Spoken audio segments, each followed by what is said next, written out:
तिब्बत के एक दूरस्थ क्षेत्र में एक प्राचीन शिक्षा पीढ़ियों से चली आ रही है। यह शिक्षा दिखने में सरल लगती है, लेकिन जो भी इसे सुनता है उसके मन पर अमिट छाप छोड़ जाती है। यह हजारों साल पुरानी बुद्धिमत्ता एक दैनिक क्रिया की सिफारिश करती है जो असामान्य लग सकती है। शरीर के एक विशेष भाग पर नमक लगाना ताकि बीमारियों से बचा जा सके। न तो यह कोई जड़ी बूटी है, न तेल, न ही कोई दवा। यह सिर्फ नमक है जिसका उपयोग उद्देश्य और नियमितता के साथ किया जाता है, खासकर थकावट और लगातार अस्वस्थता के दिनों में। कई लोग नमक के सामान्य लाभ जानते हैं, जैसे कि नमक वाले गर्म पानी से स्नान या सौना सेशन, बट बहुत कम लोग यह जानते हैं कि यह तिब्बती परंपरा शरीर के उस हिस्से पर केंद्रित है जहां उनके मुनियों के अनुसार एक प्रकार का मौन लेकिन शक्तिशाली दर्द जमा होता है। यह छिपा हुआ कष्ट आमतौर पर नजर नहीं आता और पारंपरिक चिकित्सा से पहचाना नहीं जा सकता, लेकिन यह थकान, अनिद्रा या अजीब तरह की शारीरिक तकलीफों के रूप में प्रकट हो सकता है। क्या कभी आपके साथ ऐसा हुआ है कि आप बिना किसी स्पष्ट कारण के खुद को अस्वस्थ महसूस करते हैं? आपकी रिपोर्ट्स नॉर्मल हैं, ब्लड प्रेशर भी ठीक है, लेकिन फिर भी आप थके हुए हैं, जैसे नींद के बाद भी ताकत वापस नहीं आती। ऐसा लगता है मानो आत्मा किसी अदृश्य पिंजरे में कैद हो। तिब्बती मुनियों के अनुसार यह कोई कल्पना नहीं है और न ही उम्र का असर, बल्कि यह शरीर और आत्मा के बीच असंतुलन है। एक ऐसा विच्छेदन जो एक्सरे में नहीं दिखता, लेकिन हर कदम पर महसूस होता है। इस असंतुलन से निपटने के लिए तिब्बती भिक्षु सदियों से एक सरल लेकिन शक्तिशाली उपाय का प्रयोग करते आ रहे हैं।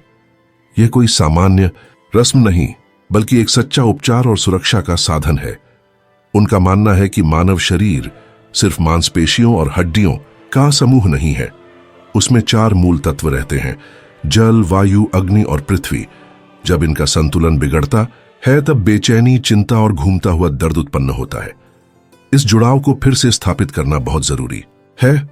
इसके लिए एक तकनीक है जिसे सार्वजनिक रूप से शायद ही कभी बताया गया हो, क्योंकि यह इतनी सरल है कि लोग इसे गंभीरता से नहीं लेते। लेकिन तिब्बत की विशेष शिक्षाओं में इसे गुप्त रखा गया है। इसकी शुरुआत होती है उबले हुए पानी से। कोई भी तापमान नहीं चलेगा, पानी ठीक 40 डिग्री होना चाहिए। यह सटीकता कोई संयोग नहीं है, क्योंकि तिब्बती मानते हैं कि पानी सिर्फ एक तरल नहीं बल्कि एक माध्यम है जो मनुष्य को उसकी भूली हुई आत्मा से फिर जोड़ता है। नमक सामान्य और साधारण इस प्रक्रिया का उत्प्रेरक है। इस गर्म पानी में एक चुटकी नमक डालने से यह मिश्रण एक पुल बन जाता है बाहरी संसार और हमारे भीतर के गहरे हिस्से के बीच। यह मिश्रण हमारे अंदर जमी हुई थकावट और तकलीफ को बाहर निकालने में मदद करता है। लेकिन असली असर सामग्रियों में नहीं, बल्कि आपकी मानसिक स्थिति में छुपा है। यह कोई ऐसी क्रिया नहीं जिसे जल्दबाजी में या आदतन किया जाए। जब आप बाल्टी को अपने हाथ में लें, एक क्षण रुकें, सोचें कि आप क्या छोड़ना चाहते हैं, एक दुख, एक शारीरिक दर्द या कोई गुस्सा। फिर पानी को अपने ऊपर बहने दें। केवल खुद को धोने तक सीमित न रहे। महसूस करें कि वह पानी आपकी त्वचा पर बहते हुए वो सब ले जा रहा है जो चुपचाप आपको थकाता रहा। यह छोटा सा कर्म जब जागरूकता के साथ किया जाए, इसमें एक गहरे परिवर्तन की शुरुआत बन सकता है। आश्चर्यजनक रूप से कई लोगों ने बताया कि इस विधि को अपनाने के बाद उन्हें तुरंत हल्कापन महसूस हुआ, जैसे कुछ अंदर से निकल गया हो। एक व्यक्ति ने कहा कि जब उसने लगातार 1 सप्ताह तक यह अभ्यास हर रात किया तो वह पहली बार बिना दवाओं के गहरी नींद में सो पाया। 2 सप्ताह बाद वह बिना अलार्म के ही जागने लगा। न कोई बेचैनी, न ही वह कमर दर्द जो वह पहले अनिवार्य मानता था। यह कोई जादू नहीं है, यह एक प्राचीन अभ्यास है जो याद दिलाता है कि सबसे शक्तिशाली चीजें अक्सर सबसे सरल होती हैं। आपको सिर्फ नमक, पानी और खुद से जुड़ने का एक पल चाहिए। संतुलन वापस पाना। अगर आपको लगता है कि आपका शरीर थक गया है, आत्मा चुप है और कुछ भी अब प्रेरित नहीं करता, तो शायद कुछ अलग करने का समय आ गया है। आस्था से नहीं, बल्कि फिर से खुद को जिंदा महसूस करने की चाहत से। लेकिन यह जल सभी के लिए नहीं है। तिब्बत में चेतावनी दी जाती है, अगर आप यह अभ्यास केवल आदतन करें बिना सचेत मानसिकता के, तो यह आपकी मदद करने के बजाय आपके भीतर छिपे बोझ को और तीव्र कर सकता है। क्योंकि नमक एक दर्पण जैसा है। यह केवल रोशनी को नहीं दिखाता, बल्कि आपके भीतर छिपे गुस्से, डर और पुराने दुखों को सतह पर ले आता है। जिन्हें आपने इतनी गहराई में दबा रखा होता है कि अब आप उन्हें पहचान भी नहीं पाते। इसलिए पानी डालने से पहले एक पल ठहरिए, गहरी सांस लीजिए और खुद से एक सवाल पूछिए, मैं क्या छोड़ना चाहती। एक महिला ने अपना अनुभव साझा किया।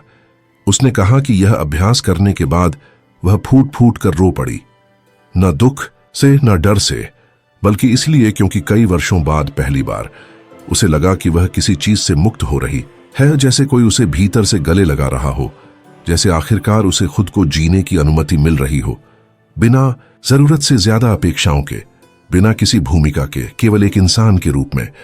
उस रात उसने टीवी नहीं चलाया, वह चुप्पी से भागी नहीं, वह बस टब में टपकते पानी की आवाज सुनती रही और वह आवाज उसके लिए दुनिया की सबसे सुंदर ध्वनि बन गई। तुम भी वह अनुभव कर सकते हो, लेकिन केवल तब जब तुम सब कुछ सही तरीके से करो, बिना जल्दबाजी, बिना शोरगुल, जैसे यह कोई पवित्र अनुष्ठान हो। क्योंकि महत्वपूर्ण अनुष्ठान नहीं है, महत्वपूर्ण हो तुम, तुम्हारा शरीर, तुम्हारी थकान, तुम्हारा जीवन, वह जिसे तुम इतने समय से टालते आ रहे हो।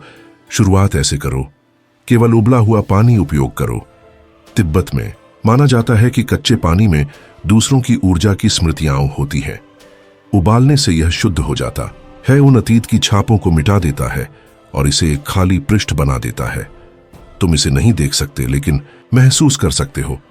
तापमान बिल्कुल सटीक होना चाहिए, 40 डिग्री। अगर यह अधिक गर्म है तो नमक अवशोषित नहीं होगा। अगर यह ठंडा है तो तुम्हारी त्वचा नहीं खुलेगी। 40 डिग्री ही सही बिंदु है, न तो आरामदायक न ही असहज। यह वह सूक्ष्म क्षण है जब शरीर प्रतिरोध करना बंद कर देता है और उपचार को स्वीकार करता है। केवल एक चुटकी नमक डालो, न अधिक न कम। तिब्बत में कहा जाता है, अधिक नमक जलाता है, बहुत कम कुछ नहीं करता। केवल एक चुटकी, और यह पूरी तरह घुल जाना चाहिए। अगर कोई दाना बचा है तो प्रतीक्षा करो, क्योंकि एक भी अनसुलझा विचार प्रभाव को बदल सकता है। सब कुछ शुद्ध होना, चाहे सरल, सटीक। स्नान करते समय बाल्टी को अपने पास रखो, उसे वहीं रहने दो जैसे वह प्रतीक्षा कर रही हो। पानी केवल नमक को अवशोषित नहीं करता, यह तुम्हारी ऊर्जा, तुम्हारे विचारों, तुम्हारी भावनाओं को भी अवशोषित करता है। इसलिए गुस्सा मत करो, दुखद यादें मत लाओ, सब कुछ मौन में करो। यहां तक कि अगर अंदर से तुम चिल्ला रहे हो तो भी अपने हाथों को चलते रहने दो। इसे कोमलता, धीमेपन और पूर्ण जागरूकता के साथ करो। और केवल जब सब कुछ तैयार हो तो कुछ शब्द कहो। यह जरूरी नहीं कि वे शब्द क्या हैं, महत्वपूर्ण यह है कि तुम उन्हें कैसे कहते हो, गले से नहीं बल्कि दिल से। तुम कुछ ऐसा कह सकते हो ना, नमक मेरी उदासी को ले जाए, या मैं छोड़ता हूं, मुक्त करता हूं, अपने आप में लौटता हूं। ये कोई जादुई मंत्र नहीं है, ये चाबियां हैं, चाबियां जिन्हें केवल तुम जानते हो कैसे घुमाना है, क्योंकि केवल तुम जानते हो उस दरवाजे को जिसे तुम खोलने की कोशिश कर रहे हो। जब तुम महसूस करो तो पानी को अपने ऊपर बिना सोचे, बिना संकोच के, बस विश्वास के साथ डालो। महसूस करो कि यह तुम्हारी पीठ, कंधों, चेहरे पर बह रहा है, जैसे कोई तुम्हें छू रहा हो, बाहर से नहीं बल्कि अंदर से। और उस क्षण वह सब कुछ जिसे तुम छोड़ नहीं पा रहे थे, बिना शोर, बिना नाटक के चला जाता है, बस गायब हो जाता है, बस गायब हो जाता है। हो सकता है कि अगली सुबह तुम कुछ भी महसूस ना करो, या हो सकता है कि तुम सब कुछ महसूस करो। कुछ लोग अपने शरीर के उन हिस्सों में दर्द महसूस करते हैं जहां पहले नहीं होता था। अन्य इसके विपरीत वर्षों की पीड़ा के बाद राहत महसूस करते हैं।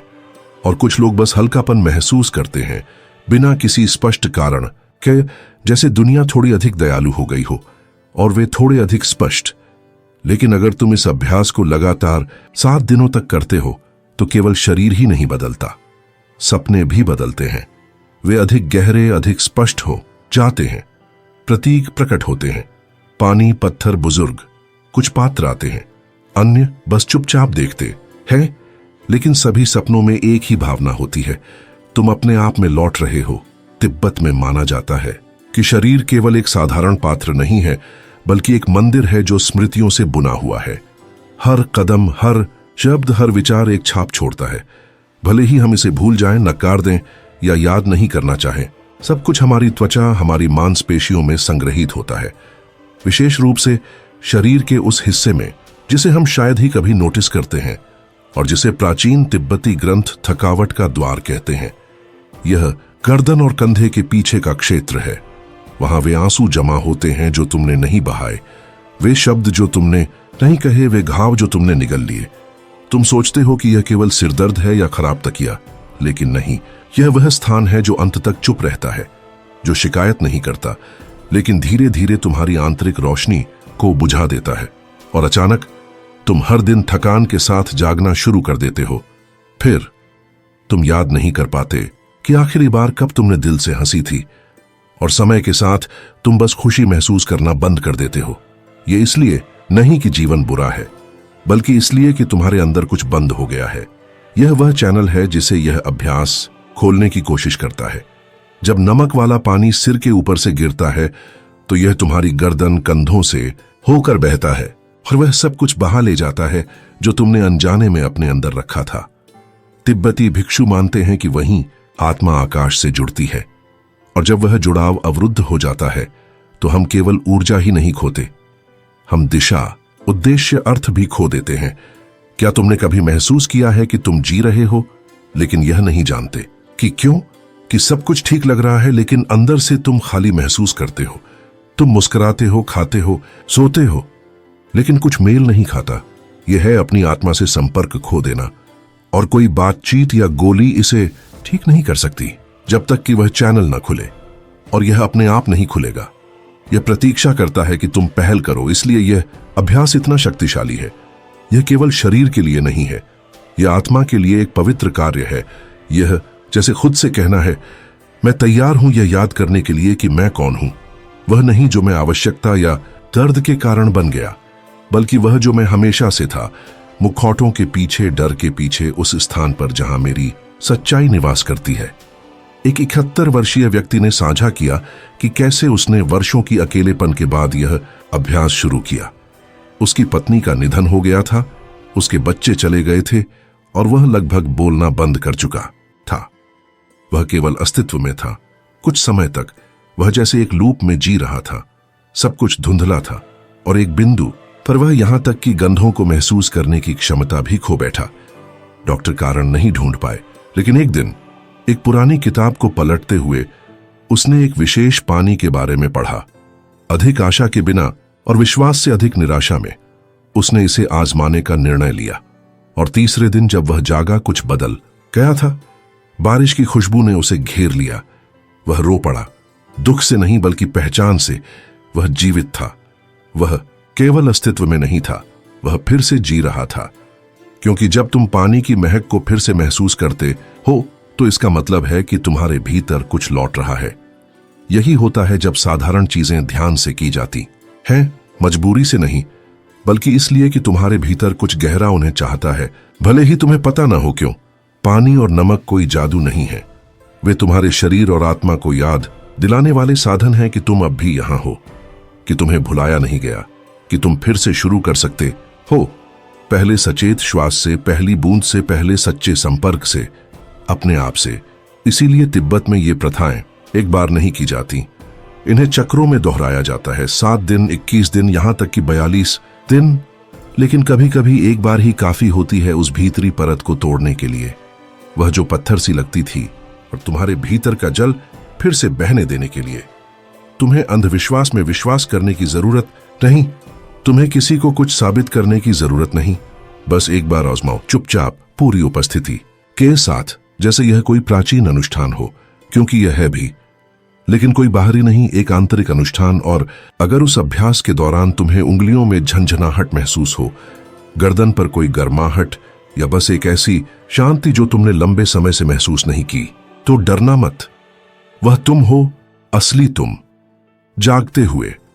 अब जब तुम जान गए कि यह कैसे काम करता है, तो दौड़ो मत, जल्दी मत करो पानी या नमक की ओर।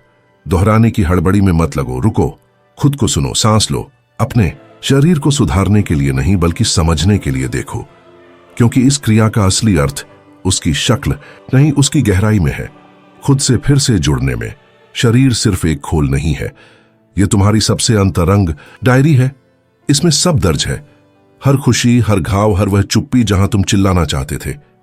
पानी और नमक तो बस एक दरवाजा खोलते हैं, लेकिन उसे पार करना तुम्हारे हाथ में है, और शायद बहुत लंबे समय में पहली बार तुम सिर्फ अपने शरीर को नहीं धोओगे, बल्कि वह सब कुछ भी छोड़ दोगे जो अब तुम्हारे काम का नहीं। और दर्द, थकावट या शोर की जगह तुम कुछ और महसूस करोगे, एक शांत, स्वच्छ, गहरी शांति। वही शांति जहां अब भी वह सब बसा है जिसे तुम कभी नाम से पुकारते थे। खुशी, हल्कापन, उपस्थिति, वह सब कभी गया ही नहीं था, बस तुम्हारे भीतर छिप गया था। तिब्बत में कहते हैं कि सफाई अंधकार से लड़ना नहीं है, यह रोशनी को याद दिलाना है कि उसका घर कहां है। और अगर ये पढ़ने के बाद तुम एक ही क्रिया थोड़ी और कोमलता से करते हो, एक सांस थोड़ी और जागरूकता से लेते हो, या कोई विचार थोड़ा और दयालु सोचते हो, तो तुम लौट रहे हो। नमक मिला पानी इंतजार कर सकता है, वह इंतजार करेगा उस दिन तक जब तुम तैयार होगे। और जब वह दिन आए तो उसे बस यूं ही मत बहा, उससे बात करो, उसका आभार मानो, उसे सुनो, क्योंकि इन्हीं छोटे कृत्यों में कुछ बड़ा शुरू होता है। खुद से पहला सच्चा संपर्क। इस अभ्यास को अपने आप को ठीक करने की कोशिश मत बनाओ, इसे एक मौका बनाओ याद रखने का, तुम जिंदा हो और जो कुछ भी तुम्हें चाहिए वह सब तुम्हारे पास है, तुम्हारी सांसों में, तुम्हारे शरीर में, तुम्हारे भीतर।